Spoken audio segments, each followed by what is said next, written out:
justice for all.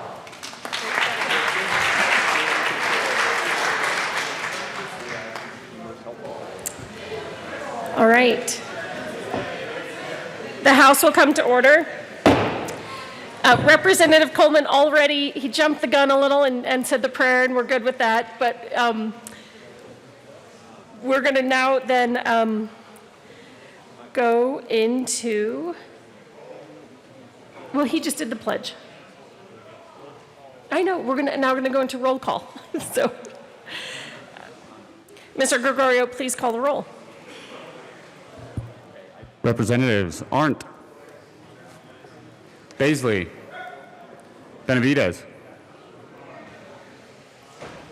Byrd, Bockenfeld, Buck,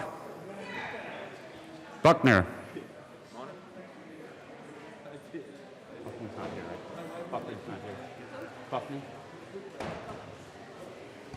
Buckner excused. Ponteo, Caraveo, Carver,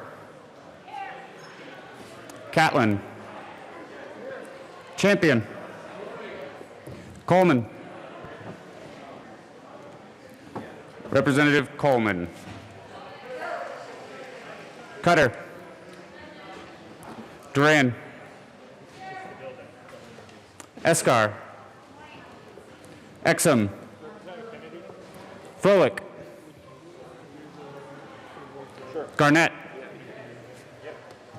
Geithner, Gonzalez Gutierrez, Gray, Not Mr. Pelton?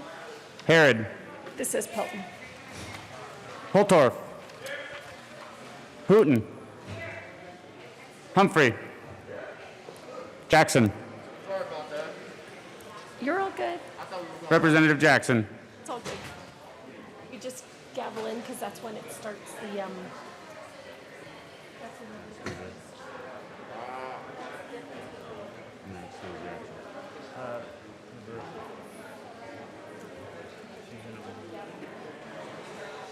Representative Jackson, Excused.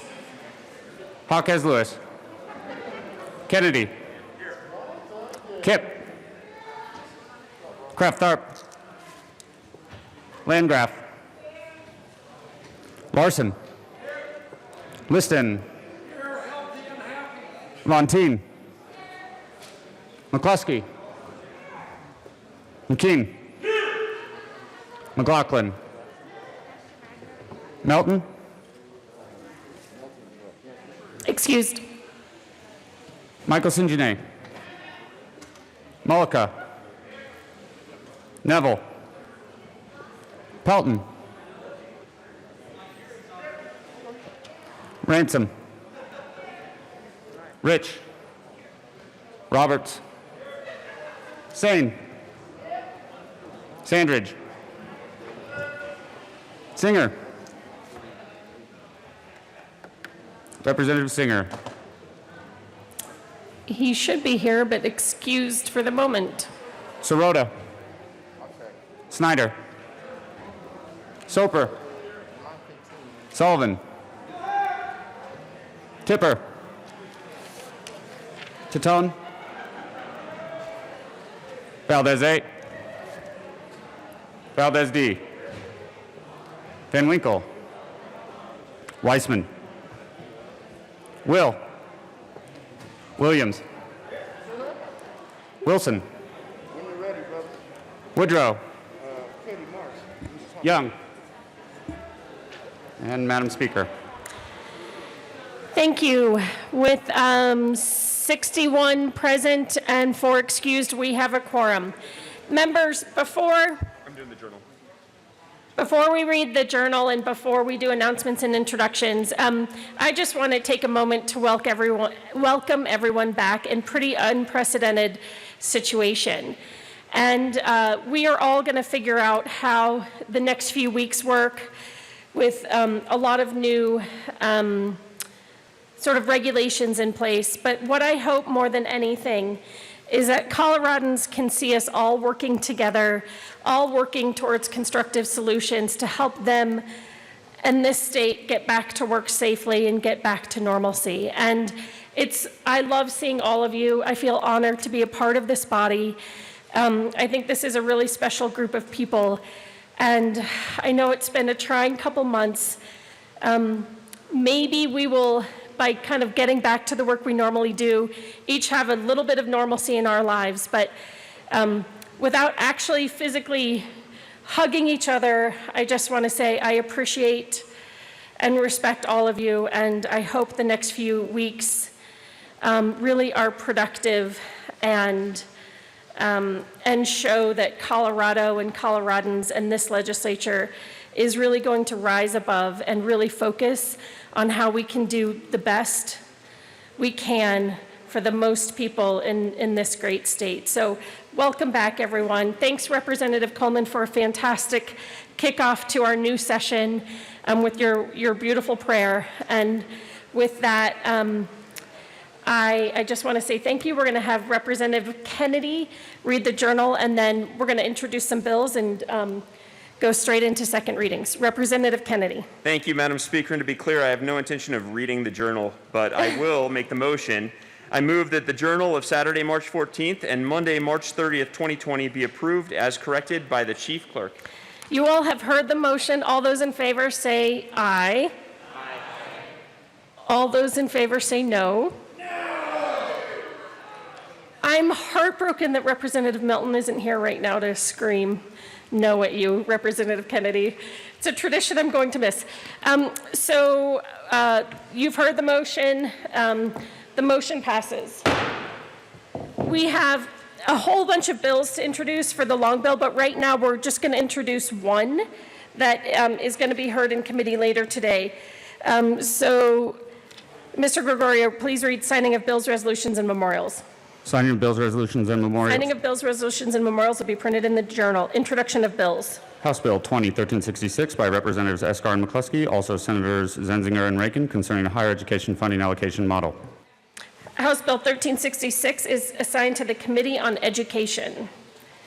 We'll now go into announcements and introductions.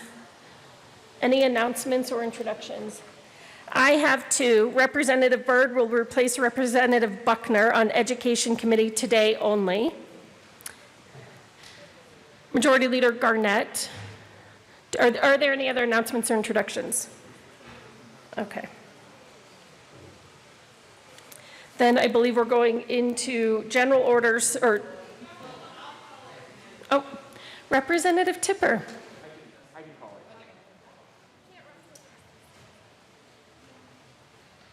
Thank you, Madam Speaker. I just wanted to share that in the midst of what's been trying, I have some happy news. I'm pregnant. I'm 5 months pregnant.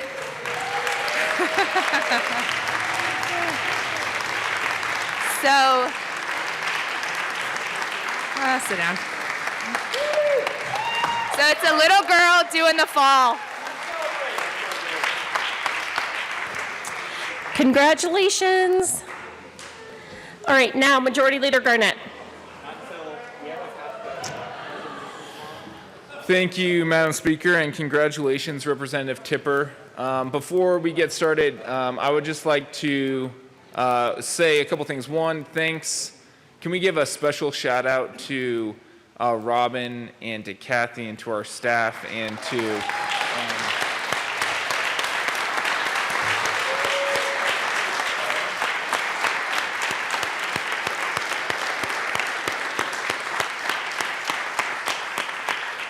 Carl and Robert and Jared. They worked tirelessly to put this chamber into a socially distanced place to make our work as safe as possible. Each day is going to be a little bit different, and I'm going to do the best that I can to communicate as openly and as often as I can so people all are on the same page.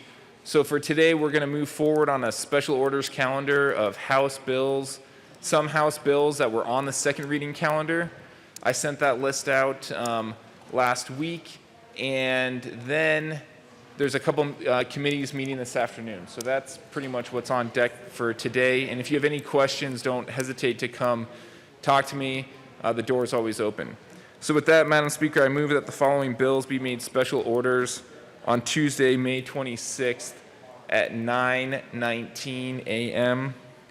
House Bill 1330, House Bill 1318, House Bill 1237, House Bill 1232, House Bill 1296, House Bill 1069, House Bill 1210, House Bill 1313, House Bill 1206, and House Bill 1326.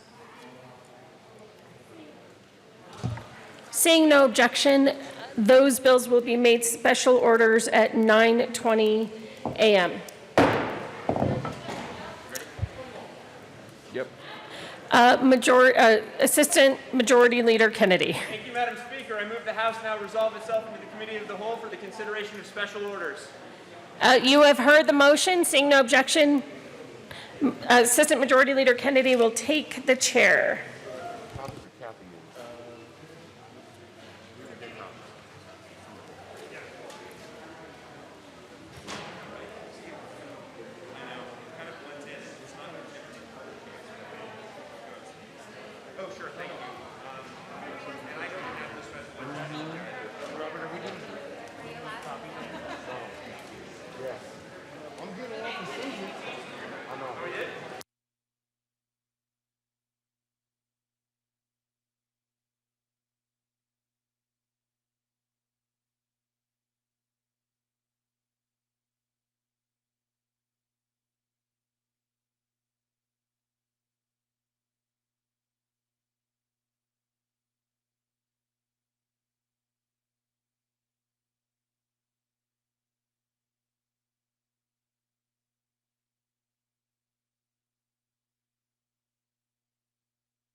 The committee will come to order.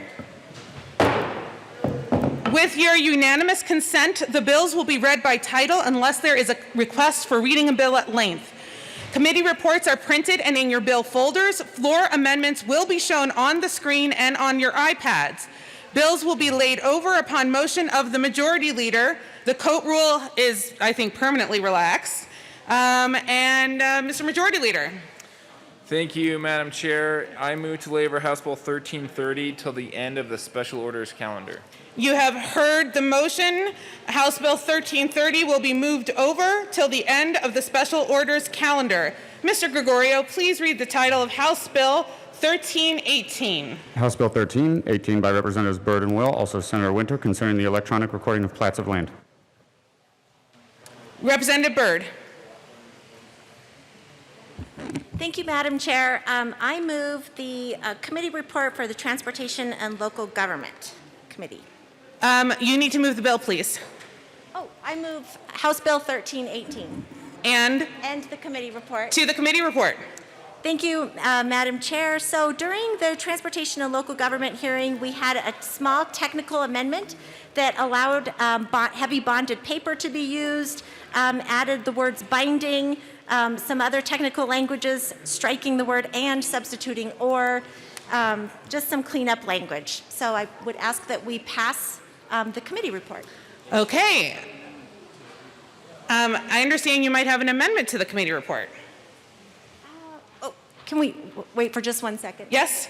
So I have an amendment, like we amended the bill in committee and then I have a second reading amendment. 1318 L002 that you gave me?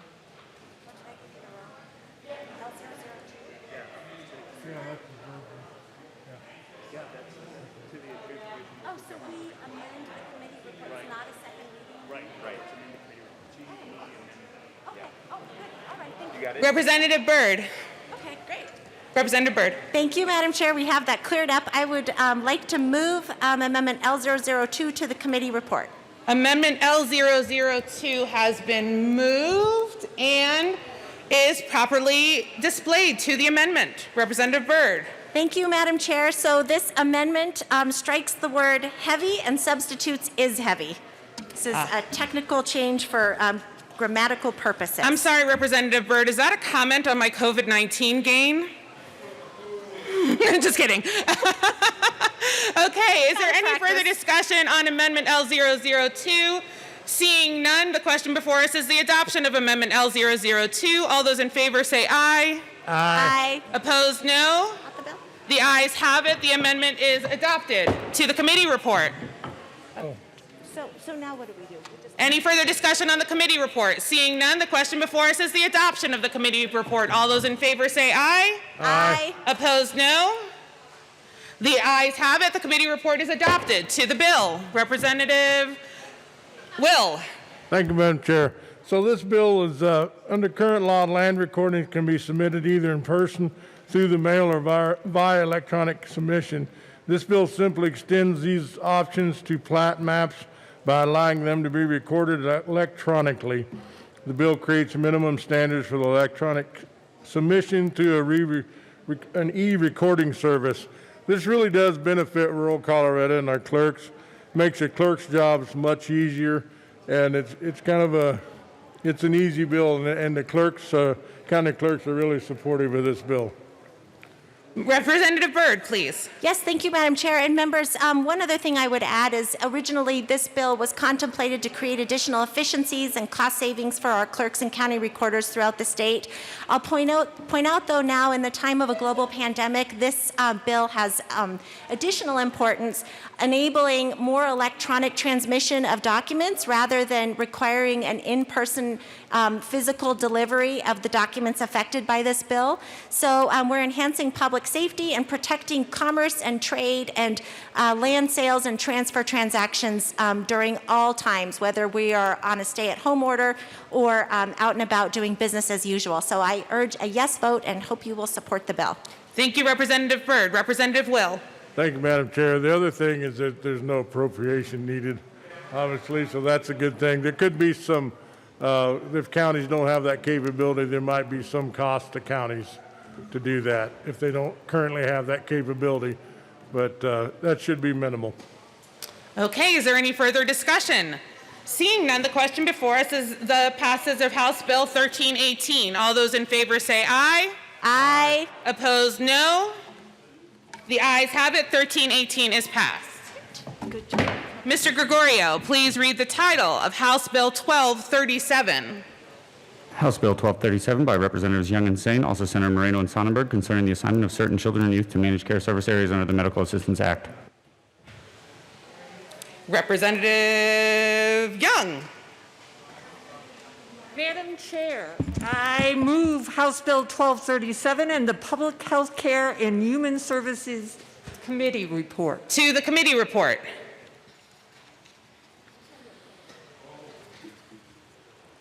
Representative Sane, sorry. Thank you, Madam Chair. The fix in the committee was a technical one, but eventually what had happened between the introduction of the bill and the committee is our fiscal amount is now zero. Zero. Is there any further discussion? I think we led to that with great cooperation through HCPF and CDHS to clarify language so we didn't get caught up in IT difficulties, and so that's led to the change in language. Thank you, Representative Young, and since we're just back, I'm going to give you a simple reminder. I have to call on you before you speak. So, is there any further discussion on the committee report? Seeing none, the question before us is the adoption of the committee report. All those in favor say aye. Aye. Opposed, no. The ayes have it. The committee report is adopted. To the bill, Representative Young. As we know, many youth experience problems navigating the healthcare system, and for children receiving their physical and behavioral health care through Medicaid, this can result in serious breaks in services and unanticipated and unnecessary hardships. This legislation codifies the Colorado Medicaid policy to address the problem experienced by some youth with a dependency and neglect action or juvenile delinquency action that results in out-of-home placement. This legislation directs the Department of Healthcare Policy and Finance to assign the youth to the managed care entity, the MCE, in the county in which the action was taken. This action will prevent the difficulties that youth and their families have sometimes experienced with being assigned to the new MCE. Youth have had contracts for a placement in the new MCE, and sometimes these contracts weren't immediately honored, resulting in a disruption in placement. Some youth had contracts for intervention services, which sometimes needed to be renegotiated, resulting in months of them not receiving services. The new MCE would sometimes ask for new assessments to determine the need for services, which also resulted in delays.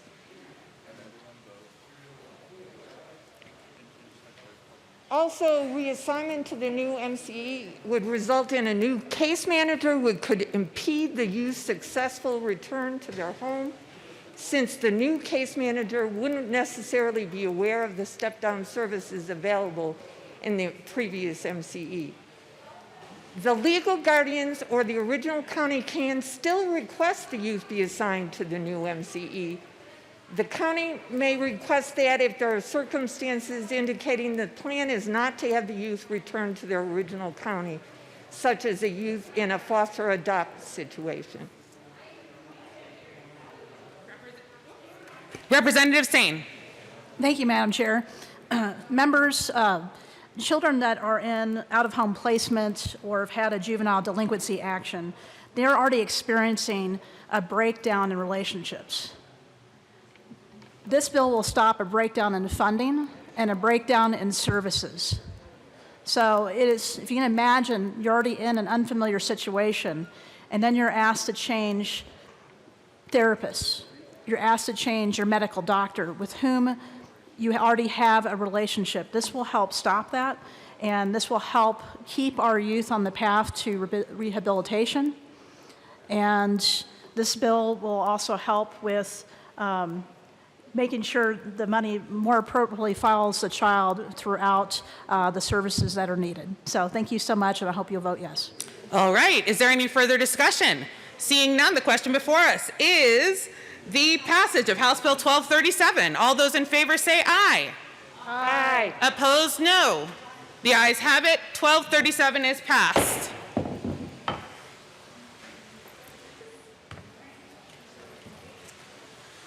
Mr. Gregorio, please read the title to House Bill 1232. House Bill 1232 by Representatives Michelson, Janae, and Liston, also Senators Todd and Priola, concerning equity and access to clinical trials for individuals enrolled in the medical assistance program. And just a quick reminder, members, we were thinking about socially distancing at the podium, so if you wanted to alternate coming up, but that's totally up to you guys. It's totally up to you guys. I just wanted to remind folks of that. Okay, Representative Liston. Thank you, Mr. Majority Leader. Mr. Majority Leader, I move House Bill 1232, and there is no committee report. It's properly moved to the bill. Representative Liston. Very good. Members, let me just tell you a little bit about House Bill 1232 that Representative Michelson, Janae, and I did. It seems like eons ago, but it was back in March, 2.5 months ago. As many of you know, clinical trials often provide patients with excellent care, and in some cases may be their only treatment for serious or debilitating diseases such as cancer or Parkinson's disease. While patients may receive excellent care and treatment during the clinical trials, it is the follow-up care and routine medical visits associated with clinical trials that prove to be a real problem for them, especially those on Medicaid. Examples of these would be lab tests and necessary physician appointments that they need to attend to complete their clinical trials. House Bill 1232 solves this problem by allowing Medicaid to cover these routine costs while those undergoing their clinical trials. This bill has no fiscal note, which would not have any effect upon the state's Medicaid program or our tight budget. This good proposal will be of great value to people who are in various minority groups and for those rural patients who live outside of major cities here in Colorado. We ask for an aye vote on House Bill 1232. Representative Michelson, Janae. Thank you, Mr. Chair. Before we vote on the bill, I have an amendment to move. I move Amendment L001. And ask to be displayed. And ask that it be displayed. Thank you. Okay, L001 has been properly moved and displayed to the amendment. Representative Michelson, Janae. Thank you, Mr. Chair. Due to the circumstances of COVID-19 and the delayed voting on this bill, we are adding a safety clause for efficiency. Is there any further discussion on L001? We ask for an aye vote. Seeing none, the question before us is the adoption of L001. All those in favor say aye. Aye. All those opposed, no. The ayes have it. L001 is adopted. To the bill. We ask for an aye vote. Thank you, Representative Michelson, Janae. Is there any further discussion on House Bill 1232? Seeing none, the question before us is the adoption of House Bill 1232. All those in favor say aye. Aye. Those opposed, no. The ayes have it. House Bill 1232 is adopted. Thanks. Good job. Mr. Gregorio, please read the title to House Bill 1296. House Bill 1296 by Representative Michelson, Janae, and Soper, also Senators Gonzalez and Quorum, concerning changes in the statute of limitations applicable to civil actions alleging sexual misconduct for which the statute of limitations has not yet run as of January 1, 2021. Representative Michelson, Janae.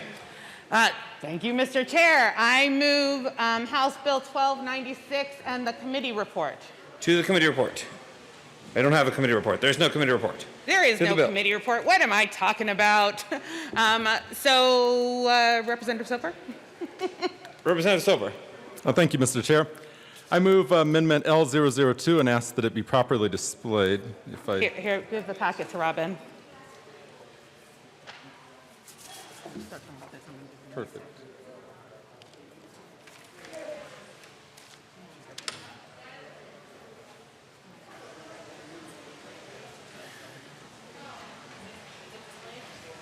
The amendment has been moved and is properly displayed.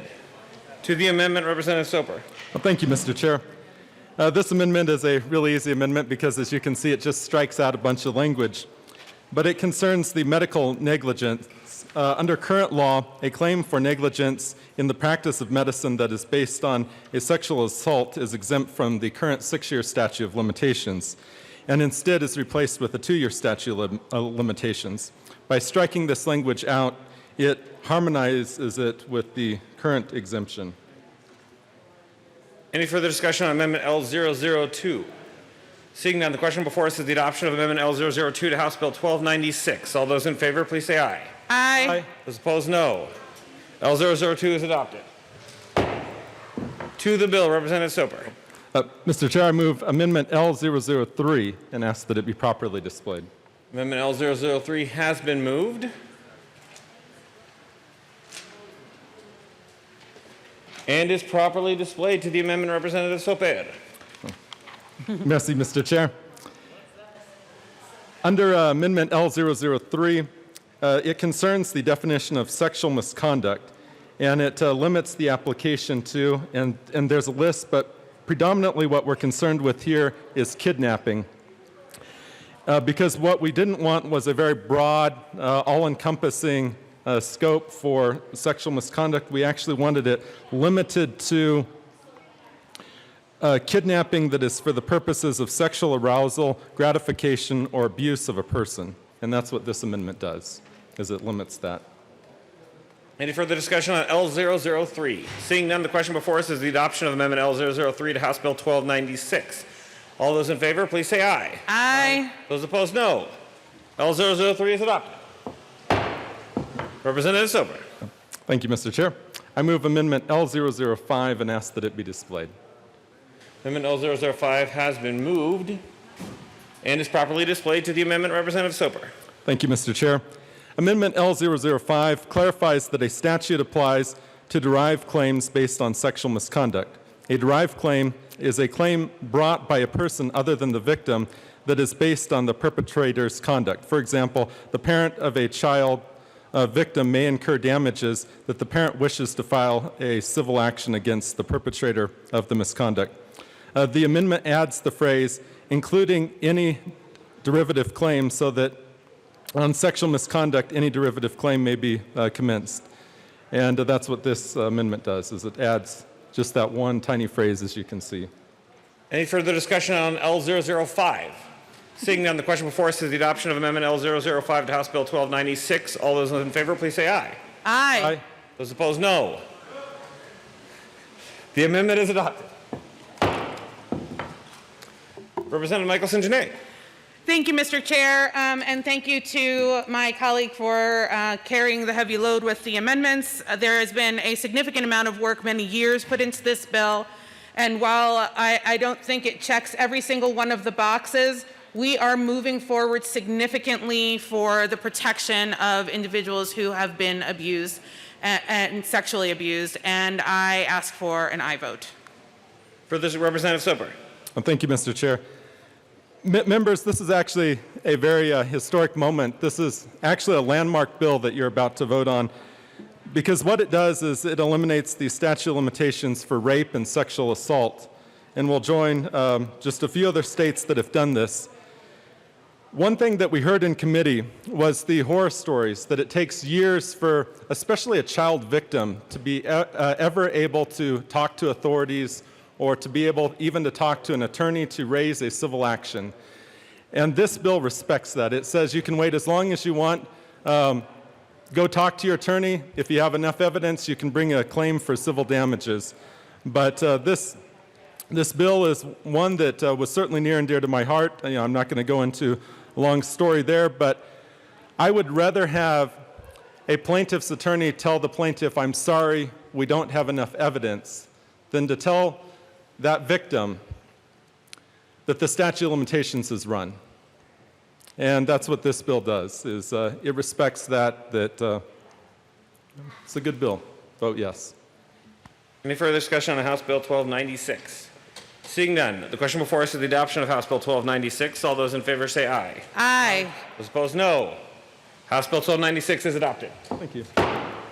Mr. Mr. Gregorio, please read the title of House Bill 1060. Oh, I'm sorry, don't do that. Mr. Majority Leader.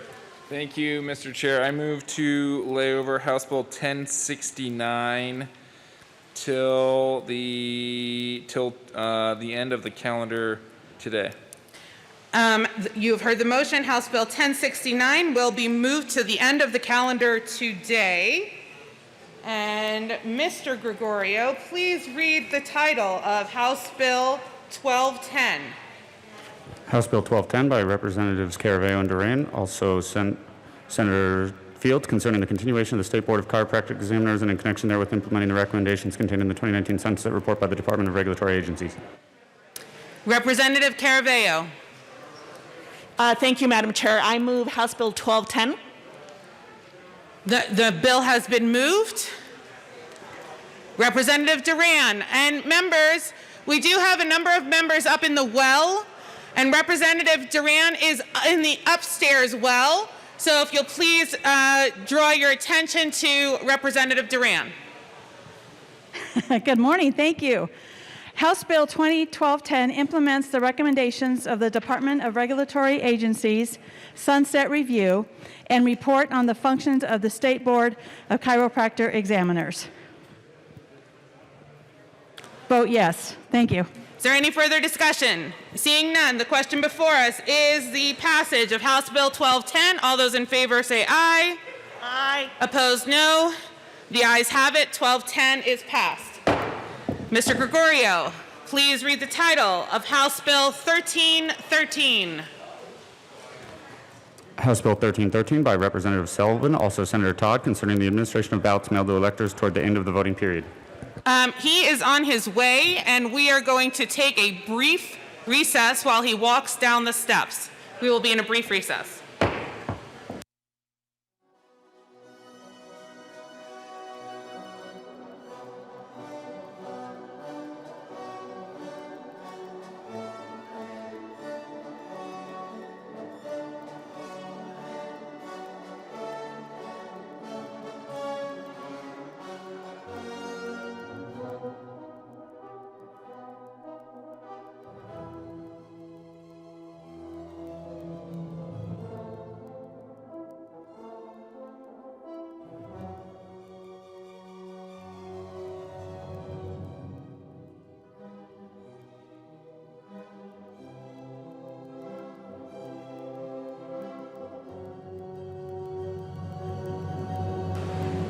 We will come back to order. Representative Sullivan. Thank you, Madam Chair. I move House Bill 1313. House Bill 1313 has been moved. Do you have a committee report? Yes, I do. I move the committee report from Veterans Affairs. Committee report has been moved. Representative Sullivan. This bill here has to do with late ballots. We had a concern last year that after the ballots had been sent out, when you have a damaged ballot or you lose it or mismark it, we have to send you a new one. After they weren't sending them out quick enough, and they weren't sending them out with the proper postage on them. So that's what the change is here. We worked with the post office, with the Secretary of State's office, and with the county clerks on all of this. A lot of the changes that we made were moving things from 24 hours to 2 days, making sure that no later than the 8th day, we had to start sending things out by first-class mail. And then at the end, we had a situation where it was if you see something, say something, and we were going to fine people on it. The fine was a little excessive. We brought that fine down to $50, and that pretty much wraps that up, and I ask your support on the amendment. All right, is there any further discussion on the amendment? Seeing none, the question before us is, on the committee report. Seeing none, the question before us is the adoption of the committee report. All those in favor say aye. Aye. Those opposed, no. The ayes have it. The committee report is adopted. To the bill, Representative Sullivan. Thank you, Madam Chair. And as I said, this is, especially in the situation that we're in right now, our mail ballots are going to be so critical to the upcoming election. We want to make sure that if you have any concerns, if you've messed up your ballot or it didn't come properly, that you have the ability to get it and get it sent to you properly. And that's why this is so important for us at this point in time. And I ask for an aye vote on the bill. Yes, Representative Rich. Thank you, Madam Chair. I'm asking for a no vote on this bill. This is a little heavy-handed, and this could be handled in rules, and it is not necessary to have this in statute. The Secretary of State could set the rule. Secretary of State could set the rule. It's a little heavy-handed. I'm asking for a no vote. Is there any further discussion? Seeing none, the question before us is the adoption. Oh, I'm so sorry, Representative Geithner. Thank you, Madam Chair. Members, I rise in opposition to this bill as well. Simply, if you read the fiscal note, it does say the bill will increase state workload and expenditures for local governments beginning in 2021. I don't think now is the time that we want to be passing some unfunded mandates. So I ask for a no vote. Is there any further discussion? Seeing none, the question before us is the adoption of House Bill 1313. All those in favor say aye. Aye. Opposed, no. No. The ayes have it. 1313 is passed. I don't have my amendment packet.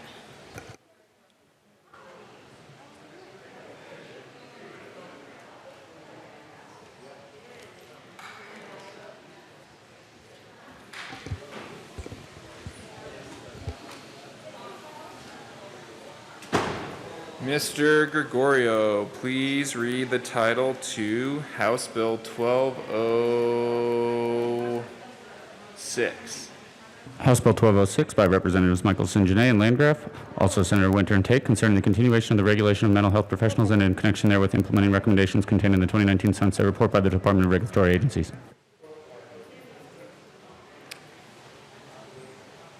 Take your time, we're in no rush.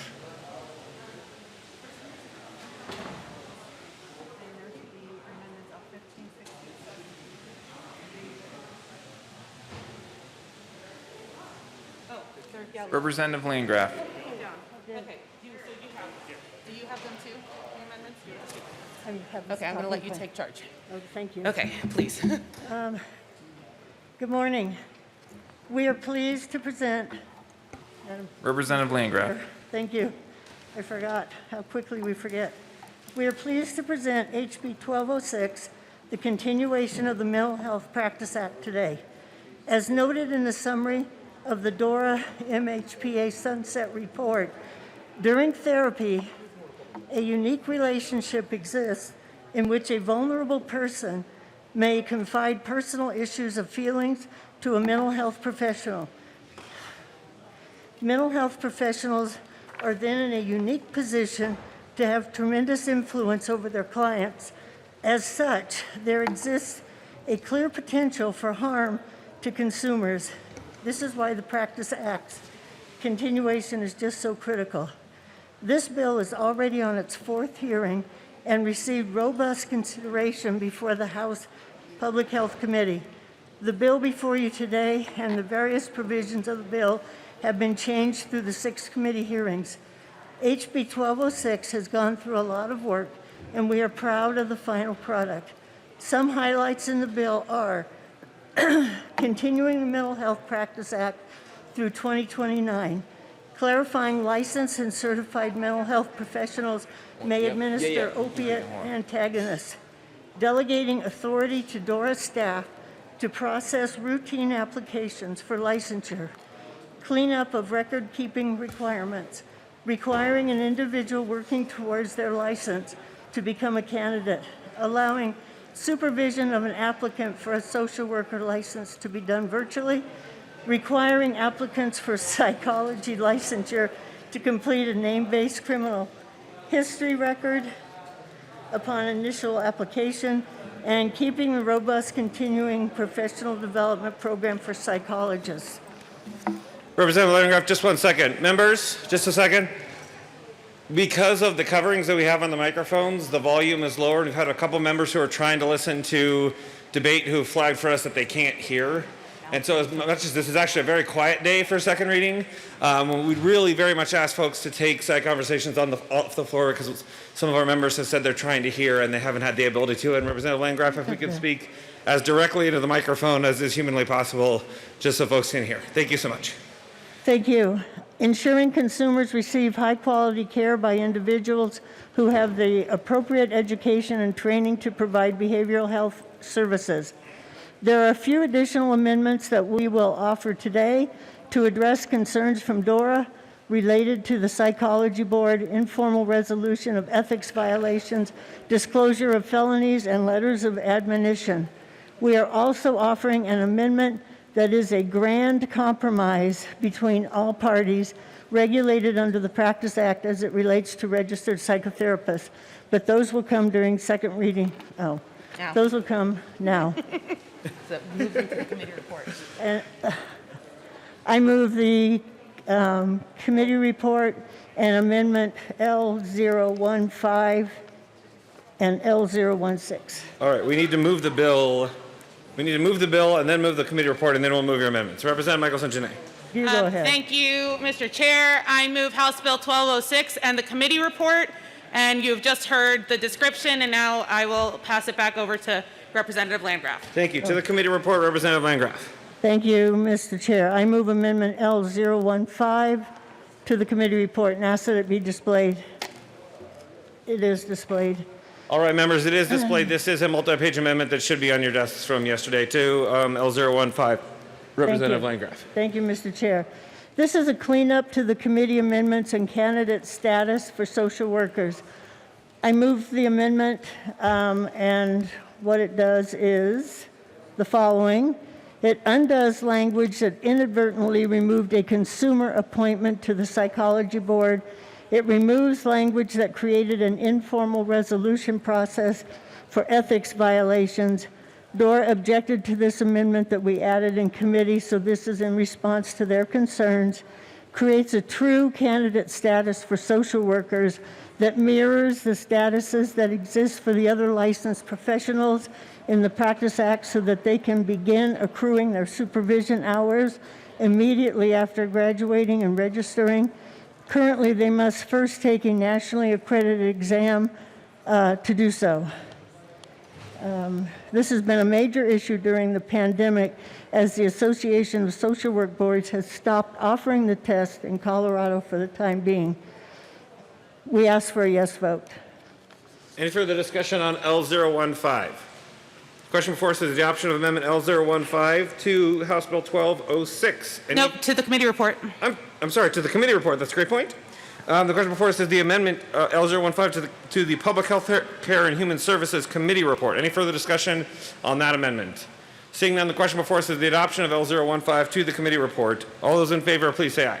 Aye. Those opposed, no. L015 is adopted. To the committee report, Representative Landgraf.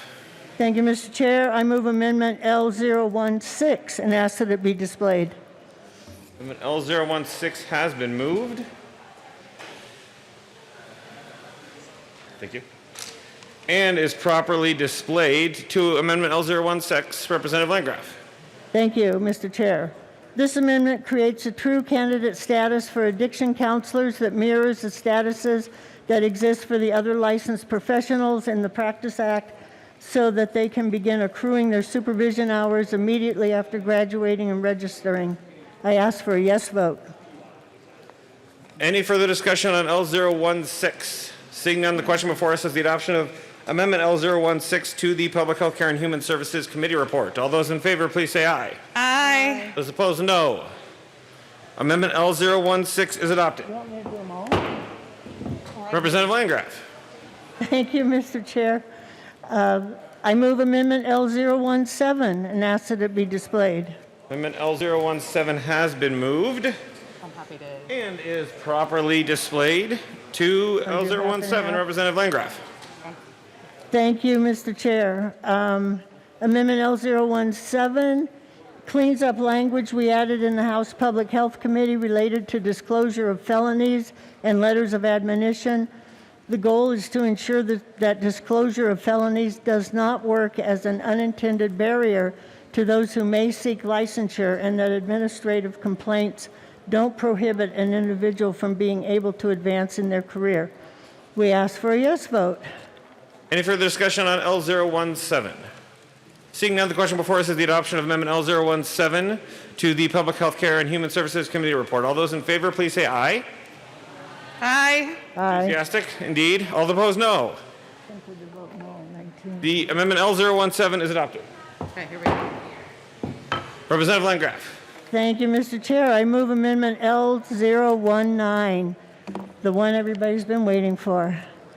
This amendment represents an agreed-upon compromise between the 5 licensed and certified mental health professionals and registered psychotherapists, all of which are regulated under the Mental Health Practice Act.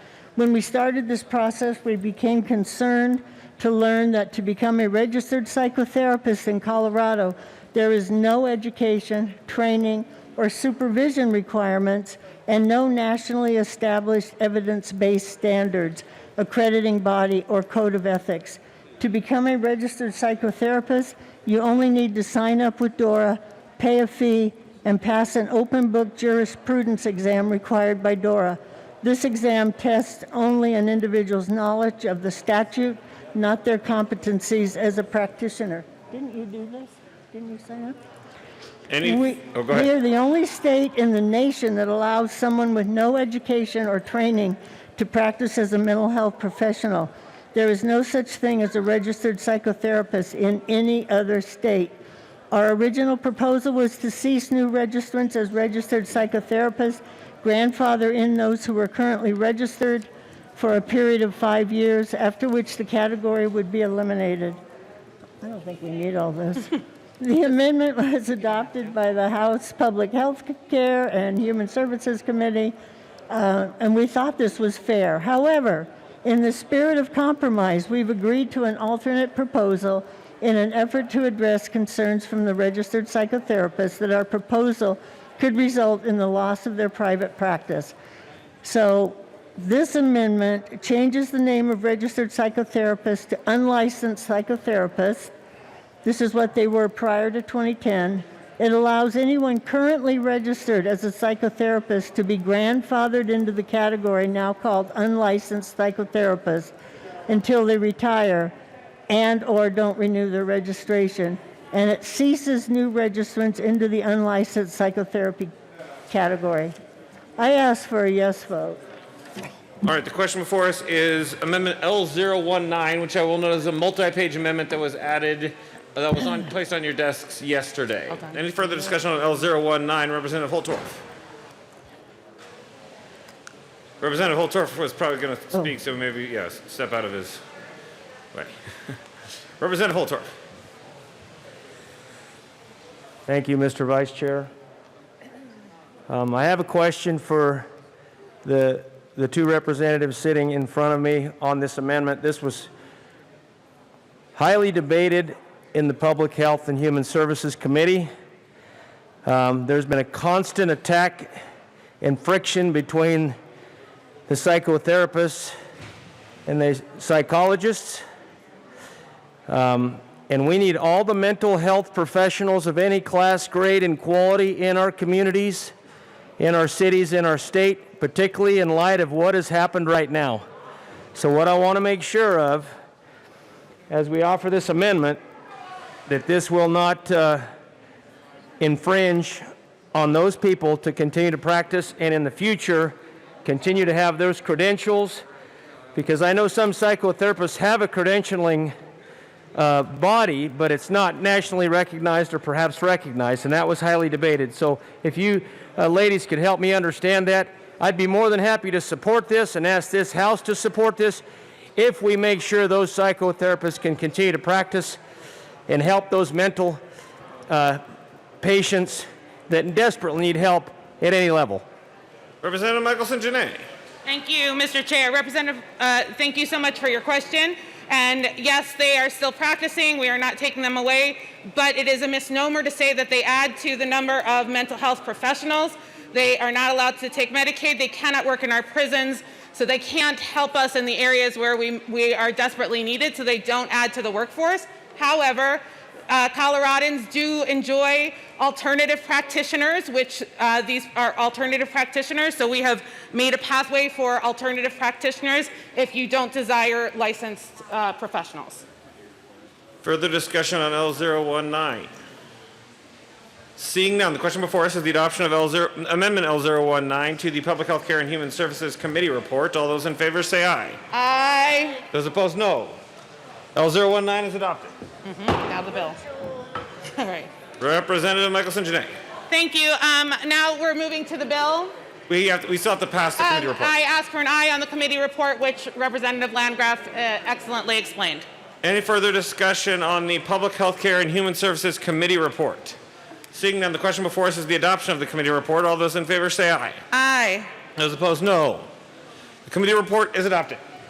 To the bill, Representative Michelson-Janae. Thank you, Mr. Chair, and thank you to my colleague and to the whole community who worked for 2 years preparing for this bill and trying to make sure that mental health access in Colorado and behavioral health access in Colorado is the absolute best it can be. We've definitely made some compromises that are compromises and are doing the best that we can to make sure that we have a robust workforce that is prepared to handle the needs of Coloradans, especially in this time of COVID, and I ask for an aye vote. Any further discussion on House Bill 1206? Seeing none, the question before us is the adoption of House Bill 1206. All those in favor, please say aye. Aye. Those opposed, no. Here's our. House Bill 1206 is adopted. Mr. Gregorio, please read the title of House Bill 1326. House Bill 1326 by Representatives Byrd and Van Winkle, also Senator Lee and Gardner, concerning an expansion of an individual's ability to practice an occupation in Colorado through creation of an occupational credential portability program. Representative Van Winkle. New Chair. Thank you, Madam Chair. I move House Bill 1326 and the Business Committee report. The bill is properly moved to the committee report. In the committee, we made several technical changes and made the bill better. Is there any further discussion on the committee report? Seeing none, the question before us is the adoption of the committee report. All those in favor say aye. Aye. Opposed, no. The ayes have it. Committee report is adopted. To the bill. Representative Van Winkle. Thank you, Madam Chair. I move L004 and ask that it be displayed. Okay. Amendment L004 is properly moved and in front of us. To the amendment. We have an amendment to Thank you, Madam Chair. Representative Van Winkle. This is a multi-page amendment that was placed on your desk ahead of time, so hopefully everyone's seen it. And now we have an amendment to the amendment, so now I move L005 to L004. Amendment L005 to L004 has been properly moved, and we ask that it be displayed. And it is displayed and in front of us. To the amendment to the amendment, Representative Byrd. Thank you, Madam Chair. So L004 is a great amendment which extends some recognition of occupational licenses that are granted across the country to spouses of military members. So when a military family moves to Colorado, the operation of this amendment allows these professionals moving into our state to practice their career, their trade, their profession that gets a Colorado license. They'll have the benefit of that extended for 3 years at no cost, really showing our appreciation for military families and really opening up the door and letting our country know that we support the military and want to be a place where everybody can come to work. Wonderful. Representative Van Winkle. Thank you, Madam Chair. And this bill is great for all Coloradans, great for all businesses and workers in Colorado, but it is especially great for our military and service members. And this bill, or this amendment, speaks to that very thing. And as we as Colorado are working hard to become the center of headquarters for the next, for Space Force, for our great United States, this amendment will just only help and add to that. Representative Liston. Thank you, Madam Chair. Members, I rise in support of not only this bill, but especially this amendment. Certainly, our military is moving well into the 21st century, and it's important that we not only have the well-trained men and women who serve, but their spouses as well, that they can come to Colorado and get good jobs. So this is a great amendment not only for Colorado, but it is great for our nation. I urge an aye vote on the amendment and especially on the bill. If El Paso County and Colorado Springs is going to retain the Space Force, this is an excellent way to do it, which benefits all of Colorado. So I urge an aye vote on the amendment and the bill. This is great for Colorado. Thank you, bill sponsors. Representative Buenteo. Thank you, Madam. Hold, please. Thank you, Madam Chair. I just wanted to thank the bill sponsors. Over the course of my husband's career, we had to move to 3 different states. And let me tell you something. Anybody who thinks that teaching is easy, period, needs to have their head checked. Anybody that thinks that dealing with 3 different departments of education and paying hundreds of dollars and having to basically reprove that, yes, you are a teacher, yes, you went to school, and yes, you should be able to take a job in this state is really, really hard at a time that is super stressful for your family when you're PCSing anyway. So I just want to say thank you to both the bill sponsors and urge a strong yes vote. Representative Carver. Thank you, Madam Chair. First, my sincere and heartfelt thanks to Representative Byrd and Representative Van Winkle for being open to adding this language. You know, for those of us in El Paso County, but also those in the Aurora area with Buckley, it is an ongoing challenge for military spouses with professional licenses as they move around the country to be able to pursue their profession as they support their military member in doing his or her duty. So this is just good on the merits, but most especially for the state of Colorado. Don't be misled that the new Space Command siting is just in El Paso County. Folks, we are talking, yes, it's 1,400 personnel, but it is thousands and thousands of jobs in the state of Colorado that will be generated through contractors and subcontractors, and again emphasizing that Colorado is the place for space. So again, kudos and thank yous to the sponsor, so important. Thank you. Representative Sandridge. Thank you, Madam Chair. This is the way government should be. This is a true bipartisan effort to attract the best and brightest to our state, and when they get here, for them to easily obtain jobs and cut out the red tape. So I think this is a great bill. It's something that we've needed for years. And lastly, it will attract the space program here and will help with revenue and help with making this state the global leader associated with the Space Force. So I'm proud to stand and support this bill. Thank you. Is there any further discussion on this amendment? Seeing none, the question before us is the adoption of Amendment L004 to L005. All those in favor say aye. Aye. Opposed, no. The ayes have it. Amendment L004 is adopted to L005. To Amendment L005. Wait, no. To Amendment L004. 5 is adopted first. And then We have adopted 5 to L004. Right, amending L004. Yes. And now Let me say it clearly so that we have it for the record. Amendment L005 has now been added to Amendment L004. To Amendment L004. Representative Van Winkle? I just asked for a yes vote. Okay, is there any further discussion on Amendment L004? Seeing none. The question before us is the adoption of Amendment L004. All those in favor say aye. Aye. Opposed, no. The ayes have it. L004 is adopted. Representative Van Winkle. Thank you, Madam Chair. I believe we are to the bill now, and this is a very important bill. Members, even before this health and economic crisis arose, this was one of the very best bills of the year, the Red Tape Reduction Act. Now that people are hurting and many Coloradans are looking for work, it is more important than ever for reviving Colorado and our economy to allow people to get back to work as soon as possible.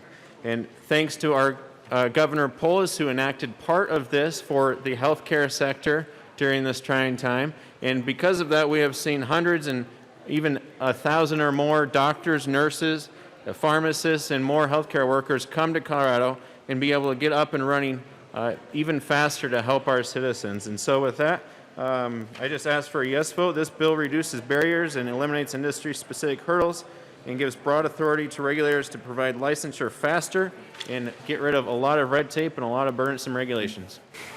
Representative Byrd. Thank you, Madam Chair, and thank you to my co-prime sponsor, Assistant Minority Leader Van Winkle. Members, I agree with my co-prime representative here. This is a fantastic bill. We in Colorado should be doing what we can to make it easier for people to go to work and provide for themselves and their families.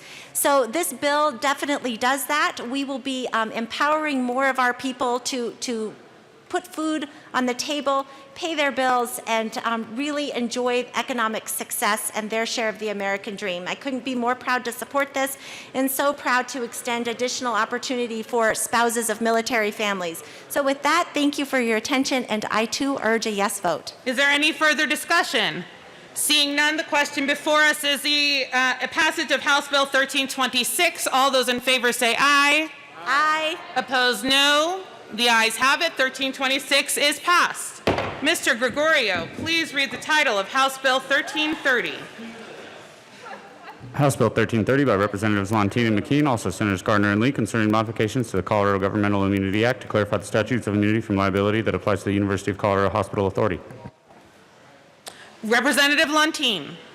Thank you, Madam Chair. I move House Bill 1330, and there is no committee report.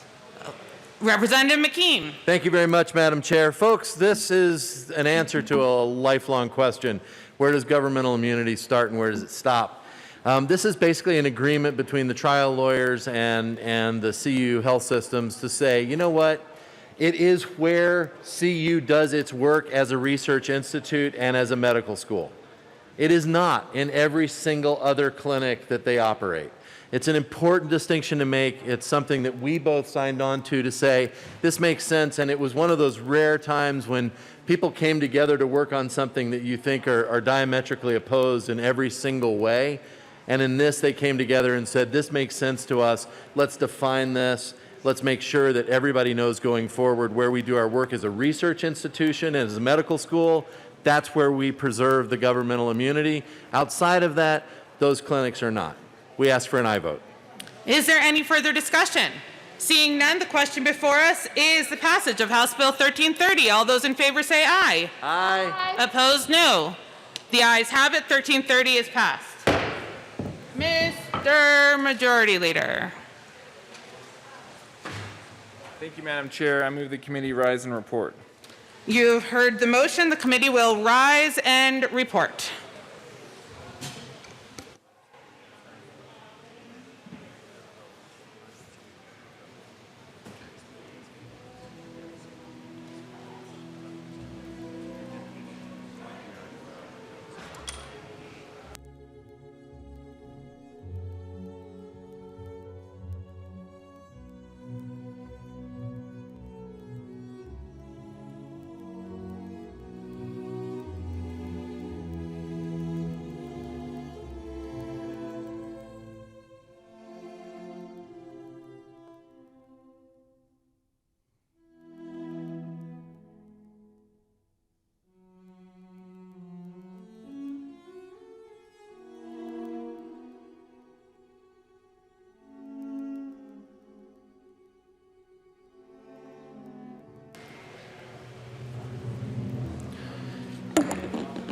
Hey, members, Madam Speaker is coming up, but I just have a quick announcement. Because we have members sitting in the gallery, I just wanted to talk through so you guys know what to expect for this recorded vote on the roll call vote. So we're going to open up the machine, and the speaker is going to ask for everyone seated at their desks to press their button. The machine will remain open. Once everyone's pressed their button, Mr. Gregorio will call out the names of members in the gallery who will voice vote. The speaker will repeat what Mr. Gregorio says, right? So for example, Representative McLaughlin, she says yes. Mr. Gregorio says, Representative McLaughlin votes yes. Then the speaker will repeat that. Mr. Gregorio will put that into the machine. When it's completed, we'll close the machine. Is that okay? Everyone, it's going to take a little bit of time, but I think we're going to get the hang of it. And then after we do the committee of the whole report, we're going to do two quick conference committee concurrences where the members are actually going to recede. Well, we're going to do two quick conference committee reports, and then we'll be done for floor work for the day. All right, the House will come back to order. Mr. Gregorio, please read the report of the Committee of the Whole. Madam Speaker, your Committee of the Whole begs leave to report it is under the following consideration. Attached bills being second reading thereof and makes the following recommendations thereon. House Bill 1206 as amended, House Bill 1210, House Bill 1232 as amended, House Bill 1237 as amended, House Bill 1296 as amended, House Bill 1330 as amended, House Bill 1318 as amended, House Bill 1326 as amended, House Bill 1330 passed on second reading and ordered, engrossed, and placed on the calendar for third reading and final passage. Representative Michelson-Janae. You will have heard the motion. There are no amendments at the desk. Mr. Gregorio, please open the machine, and members, please vote.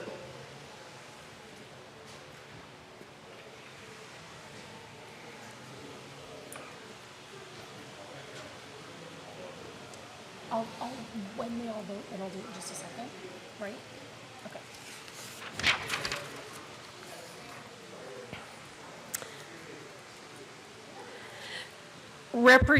Are you calling their name or am I? You'll call their name. Okay, you go for it.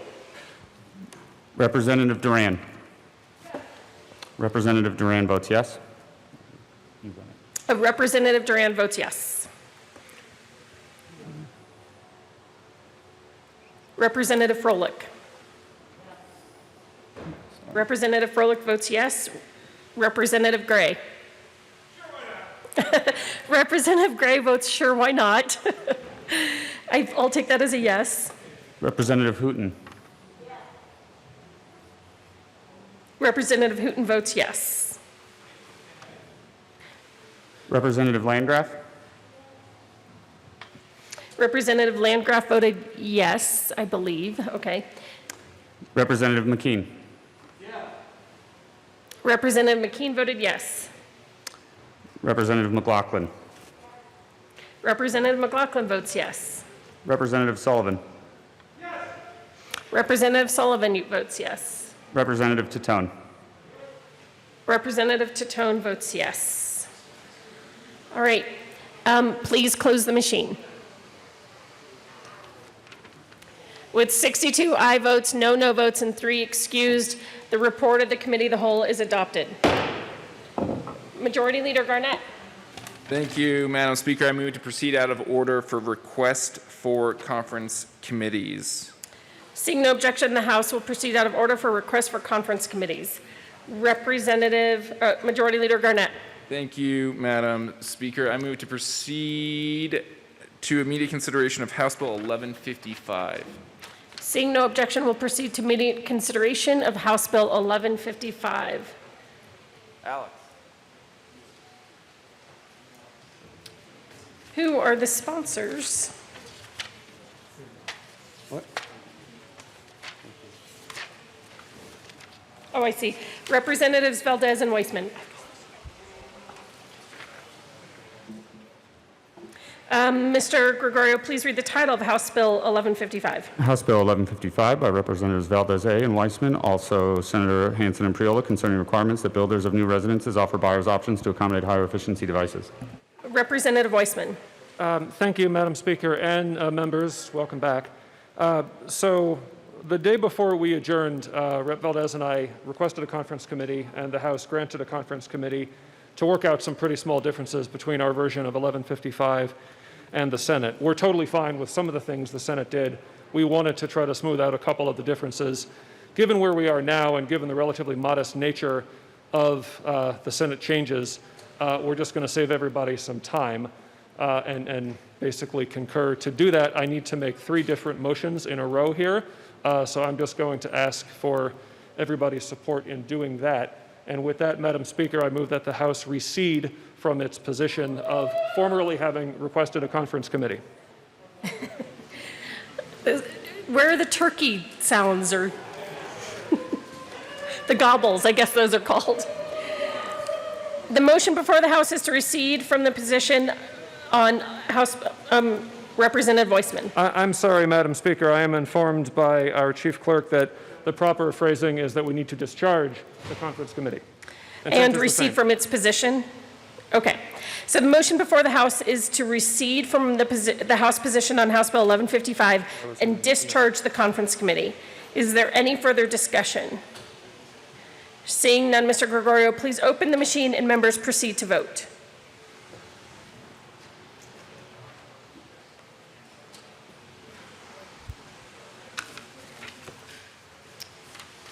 And we will be going through the same list of members seated in the gallery.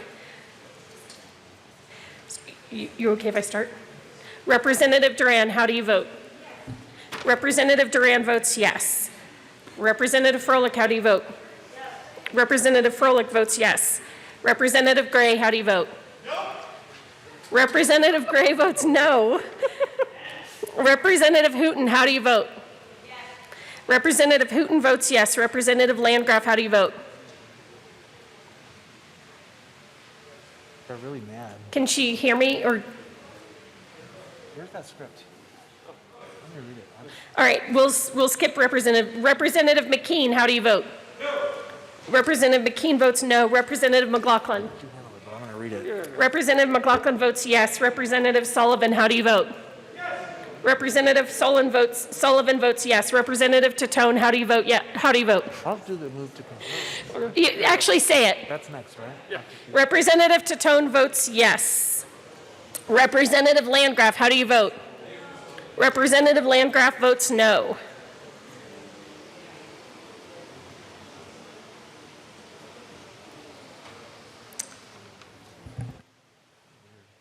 Duran, you should.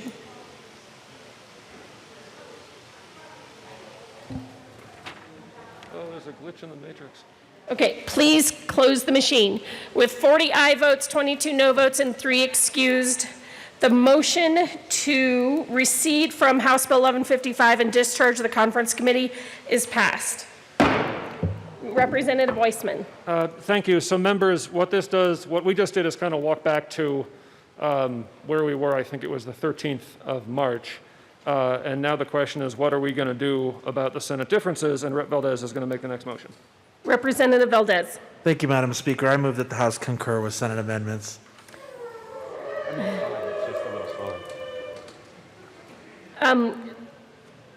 Is there any further discussion on the motion to concur in Senate amendments? Seeing none, Mr. Gregorio, please open the machine and members please vote.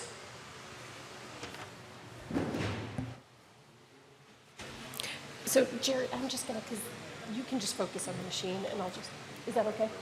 Okay. Representative Duran, how do you vote? Representative Duran votes yes. Representative Froelich, how do you vote? Yes. Representative Froelich votes yes. Representative Gray, how do you vote? Yes. Representative Gray votes yes. Representative Hooton, how do you vote? Yes. Representative Hooton votes yes. Representative Landgraf, how do you vote? Yes. Representative Landgraf votes no. Representative McKean? No. Representative McKean votes no. Representative McLaughlin? Representative McLaughlin votes yes. Representative Sullivan? Yes. Representative Sullivan votes yes. Representative Tatone? Yes. Representative Tatone votes yes.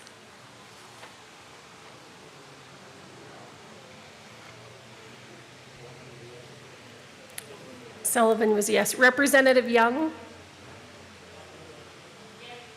Well, You can use your machine. did you? There you go.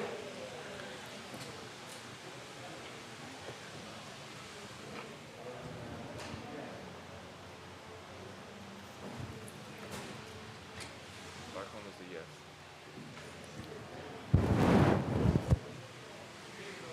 It's just Duran. And Landgraf.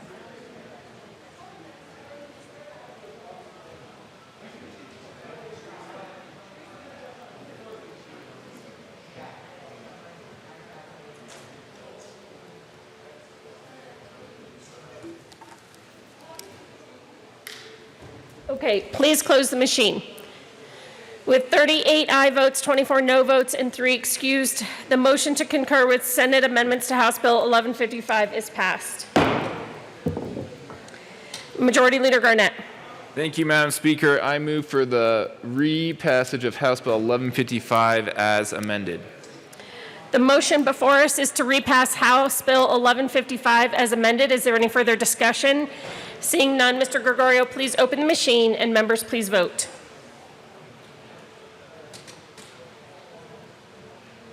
Okay, are you ready? Representative Duran, how do you vote? Representative Duran votes yes. Representative Froelich, how do you vote? Representative Froelich votes yes. Representative Gray, how do you vote? Representative Gray votes yes. Representative Hooton, how do you vote? Representative Hooton votes yes. Representative Landgraf. Representative Landgraf votes no. Representative McKean. That was a what? Heck no. Representative McKean votes heck no. Representative McLaughlin. Heck yes. Representative McLaughlin votes yes. Representative Sullivan. Representative Sullivan votes yes. Representative Titone. Yes. Representative Titone votes yes. Representative Longtine, please vote. Please close the machine. With 38 aye votes, 24 no votes, and 3 excused, House Bill 1155 is repassed as amended. Co-sponsors.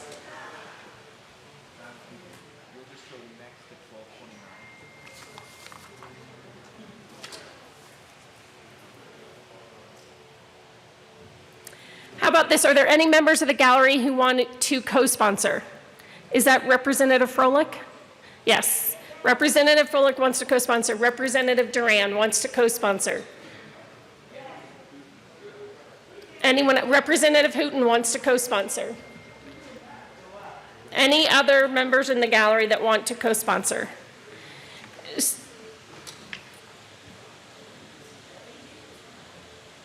Okay. All right. So the co-sponsors in the gallery will not be reflected right now because the machine won't allow that, so they will be added later. Mr. Randall, please close the machine. The next bill is House Bill 1229. Mr. Gregorio, please read the title of House Bill 1229. Thank you. House Bill 1229 by Representative Buenteo, also Senator Cook and Bridges, concerning authorizing the Peace Officer Standards and Training Board to establish a scholarship program for law enforcement agencies with limited resources to assist the agencies with the payment of tuition costs for peace officer candidates to attend an improved basic law enforcement training academy. Representative Buenteo. Thank you, Madam Speaker. I move to recede our position on 1229 and discharge the conference committee, but I was not the first one today. I just want to point that out. Do you want to give an explanation as to why you're receding? Yes, ma'am. So given the current situation, I think it's important we move this along and that this gets signed into law ASAP. You guys might remember the whole reason I started this bill was because there's a critical shortage of specifically law enforcement in particularly rural Colorado. And I think it's important that this bill gets through, and we shouldn't argue with our napping colleagues over the Senate over petty differences. Thank you, Representative Buenteo. The motion before the House is to recede from the House position on House Bill 1229 and discharge the conference committee. Is there any further discussion? Seeing none, Mr. Gregorio, please open the machine, and members, please vote. For the members in the gallery, Representative Duran, how do you vote? Representative Duran votes yes. Representative Froelich? Representative Froelich votes yes. Representative Gray?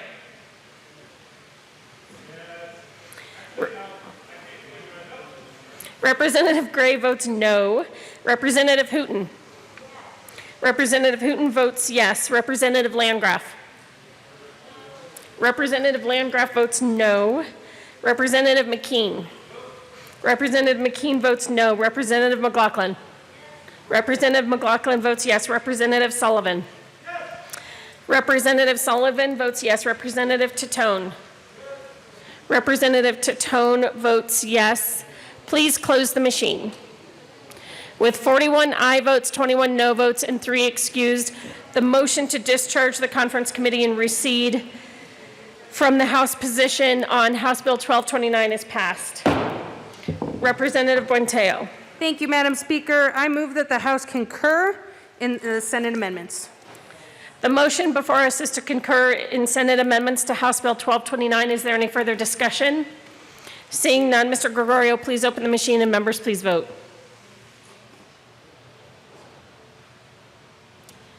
All right, members of the gallery. Representative Duran, how do you vote? Representative Duran votes yes. Representative Froelich? Representative Froelich votes yes. Representative Gray? Representative Gray votes yes. Representative Hooton? Representative Hooton votes yes. Representative Landgraf? No. Representative Landgraf votes no. Representative McKean? Representative McKean votes no. Representative McLaughlin? Representative McLaughlin votes yes. Representative Sullivan? Representative Sullivan votes yes. Representative Titone? Representative Titone votes yes. Representative Sirota, please vote. Please close the machine. With 39 aye votes, 23 no votes, and 3 excused, the motion to concur in Senate amendments to House Bill 1229 is passed. Co-sponsors. Oh, we didn't repass the bill. That was the motion to concur. Majority Leader Garnett. Thank you, Madam Speaker. I move for the repassage of House Bill 1229 as amended. The question before us is the passage of House Bill 1229 as amended. Is there any further discussion? Seeing none, Mr. Gregorio, please open the machine and members please vote.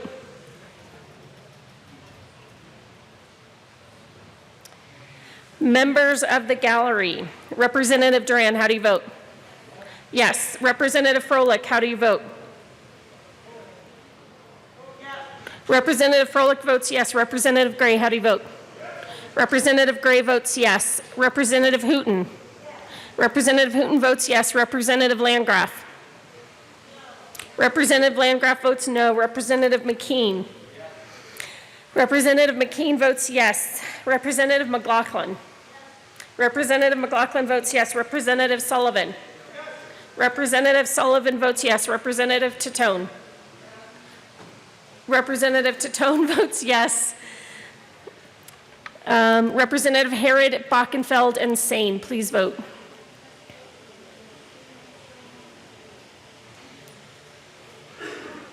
Please close the machine.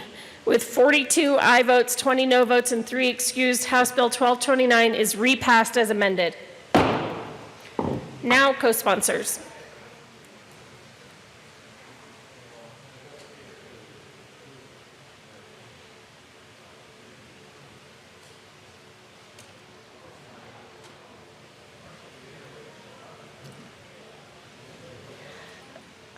Are there any additional co-sponsors from the gallery? Seeing none, Mr. Gregorio, please close the machine. All right. Okay. That leaves us with announcements and introductions. I have a couple. So let's see. We have afternoon committees starting at 1:30. And I don't know if I'll announce this for Representative McLaughlin. House Bill 1366, which is the higher ed funding formula bill, is added to the calendar for House Education to be heard this afternoon at 1:30. Representative Weissman. Thank you, Madam Speaker. And judiciary members, we will meet at our usual 1:30. I want to call everyone's attention to our different location. We will be in the old Supreme Court chamber rather than 112 downstairs. We'll mostly follow the printed order in the calendar, given sponsor timing issues with other responsibilities around here and so forth. We may go a little bit out of order. We will address everything on the calendar today, one way or the other. I expect that for the most part, we'll be able to move quickly. So please be on time at 1:30. Senate Judiciary is meeting in the old Supreme Court on adjournment whenever that is for them over there. So we may not be able to get in there too much earlier if they go right up to 1:30, but we have the room at 1:30 and we'll start promptly. Thank you. And I made a mistake. It sounds like House Education Committee can start meeting upon adjournment. Representative McLaughlin, is that correct? Yes. Okay, so the House Education will meet upon adjournment. Do you want to say, it's 10:40, do you want to say? Oh, you're meeting in room 271, I believe. So you want to say in 5 minutes, 10:45? Okay. House Education Committee will meet at 10:45 in room 271, the Old State Library. Let me just... I already did.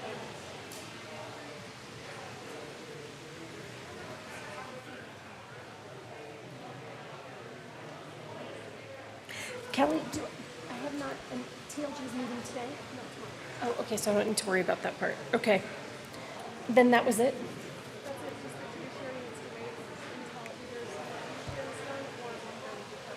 Okay. Are there any other announcements or introductions? Representative Esgar.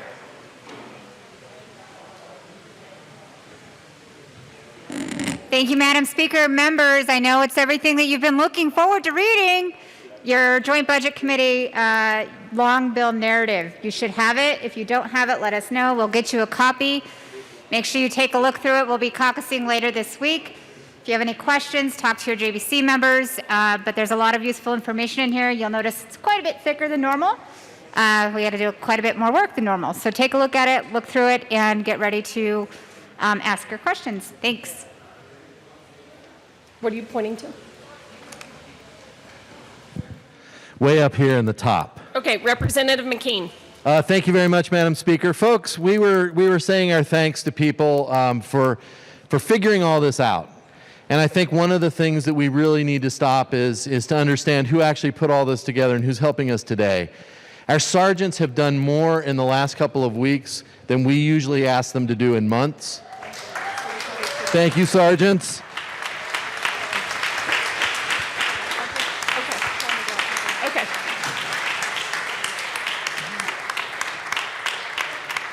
And it is no small task for our assignables clerks to not only be dealing with all of you guys on your desk between all of this plexiglass, but also dealing with all of us up here. So assignables, thank you very, very much.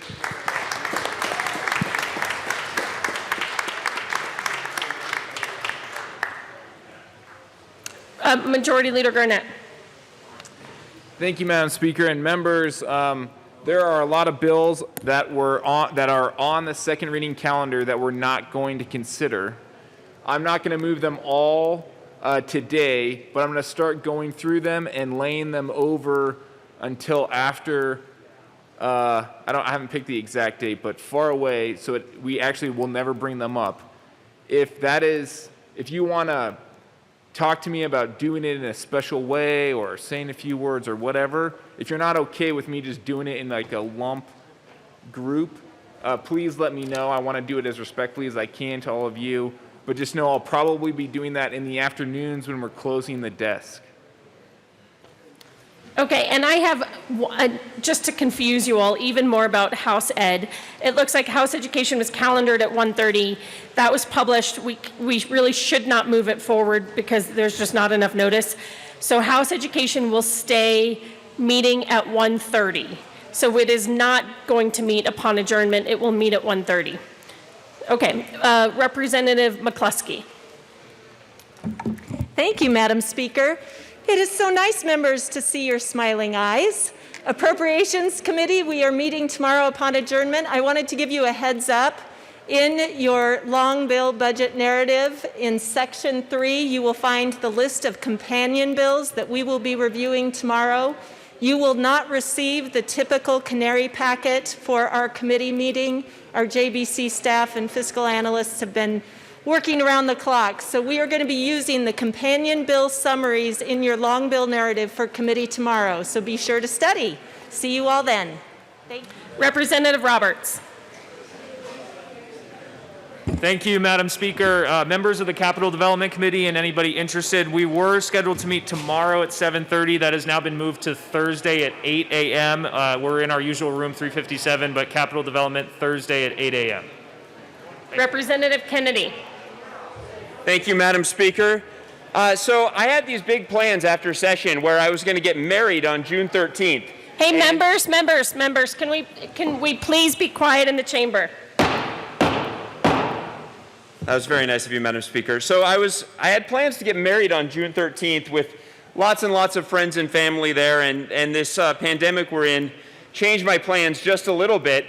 So my now wife and I decided we were going to get married with just our parents and a couple of friends in our backyard on May 2nd. So I'm married, and I have an amazing wife who is supporting me at this time, so I just thought I would share that with all of you. Congratulations, Chris and Kara. Representative Singer and Exum.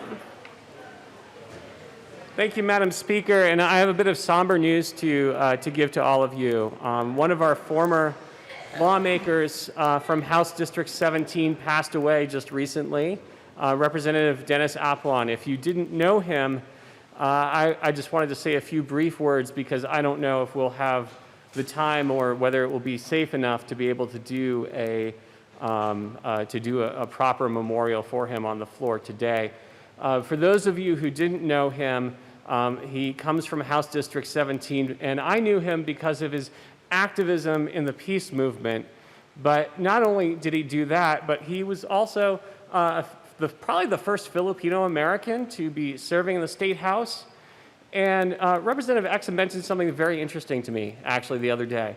You know, after coming from a swing district, representing that district, representing a district known for its military bases, the voters still sent him there because of his peace activism, because of the way that he conducted himself in a nonviolent way.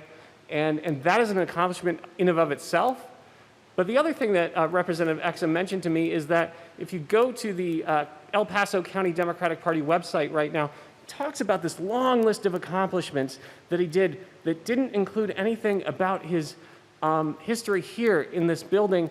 And I think it says something to us that what we do here matters, but what we do outside this building matters too. And so I just wanted to share my words and my thoughts on Representative Aplon today. He came from a tough swing district.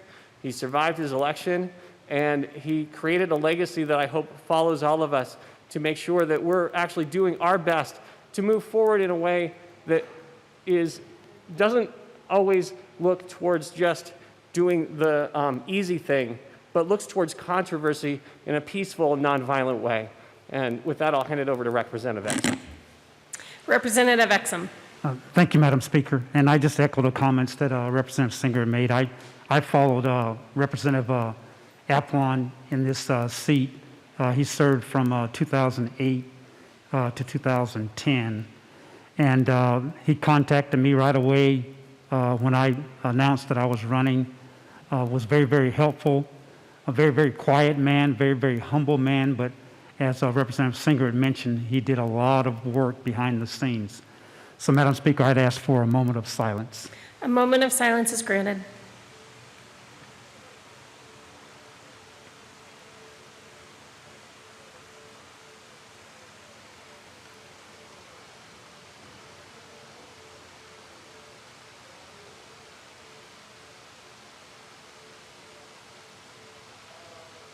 Thank you, members. Thank you, representatives. Any other announcements or introductions? Majority Leader Garnett. Thank you, Madam Speaker. I move that the House stand in recess until later today. Seeing no objection, the House will be in recess later today.